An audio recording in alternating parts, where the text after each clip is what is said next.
জুলাই অভ্যুত্থানে গণহত্যার বিচার ও রায় থেকে মানুষের দৃষ্টি ভিন্ন দিকে সরাতে নতুন ফন্দি অবলম্বন করেছে পতিত আওয়ামী লীগ। অনেকেই বুঝে না বুঝে সেই ফাঁদে পা দিচ্ছে, যা ফ্যাসিস্টদের স্বরূপে ফেরার পাটাতন তৈরি করবে। আসন্ন নির্বাচনও হুমকির মুখে পড়তে পারে। এই অবস্থায় দেশ ছেড়ে পালানো শেখ হাসিনা ও তার সহযোগীদের দৃষ্টান্তমূলক শাস্তি দিলেই শুধু হবে না, বিচারের পক্ষে জনসমর্থনকে সক্রিয় ও দৃশ্যমান রাখাটা জরুরি বলে মনে করছেন বিশ্লেষকরা। যুক্তরাষ্ট্রের সফররত প্রধান উপদেষ্টা ডক্টর মোহাম্মদ ইউনূস ও তার সফর সঙ্গীদের সরাসরি আক্রমণের নির্দেশ দিয়েছিলেন হাসিনা। কোনোভাবেই যাতে কেউ অক্ষত ফিরতে না পারে সে ধরনের পদক্ষেপ নিতে বলেছেন। ডক্টর ইউনূসের ভাষণের সময় জাতিসংঘ ভবনের সামনে পাল্টাপাল্টি বিক্ষোভ হয়েছে, মারামারির ঘটনাও ঘটেছে। পরিস্থিতি সামলাতে নিউ ইয়র্ক পুলিশকে বেশ হিমশিম খেতে হয়েছে। বিদেশের মাটিতে দেশের মান হানি করা হাসিনার নতুন ফন্দির অংশ।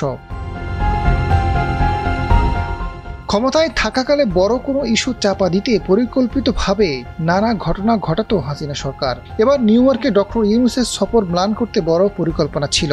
আওয়ামী লীগের নেতাকর্মীরা কিছুটা সফল হয়েছেন, তবে ডক্টর মোহাম্মদ ইউনূস ও তার সফর সঙ্গীরা অক্ষতই আছেন। সফরের উজ্জ্বল দিকগুলো মলিন করতে হাসিনার দুর্বিসন্ধি ফাঁদে অনেকে পা দিয়েছে। ফ্যাসিস্টদের সঙ্গে তাল মিলিয়ে সোশ্যাল মিডিয়ায় প্রচার করেছে যুক্তরাষ্ট্রের প্রেসিডেন্ট ডোনাল্ড ট্রাম্পের সঙ্গে প্রধান উপদেষ্টার দেখা হয়নি, যদিও শুধু সাক্ষাতে হয়নি, নৈশভোজনে হাস্যোজ্জ্বল ফটোসেশনও হয়েছে। গণঅভ্যুত্থানের পক্ষের শক্তি হিসেবে পরিচিত সোশ্যাল মিডিয়ায় ইনফ্লুয়েন্সার থেকে শুরু করে রাজনৈতিক নেতা ডক্টর ইউনূসের শাসন ব্যবস্থার ব্যর্থতা সফলতা নিয়ে মূল্যায়ন করতে ব্যস্ত।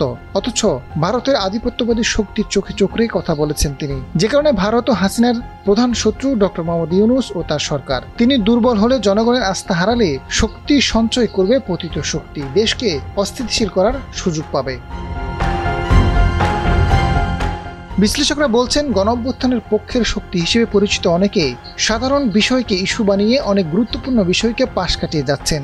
কিছু ডলার কামাতে তিলকে তাল বানাচ্ছে, যার ফল হচ্ছে পতিতরা মুচকি হাসছে, গর্ত থেকে মাথা তুলছে, উকি ঝুঁকি দিচ্ছে, তাদের আত্মবিশ্বাস বাড়ছে। তবে হাসিনার ফাঁদে পা দিলে আওয়ামী সাধারণ নেতাকর্মীরা লাঞ্ছিত, নিপীড়িত ও ক্ষতিগ্রস্ত হতে পারে।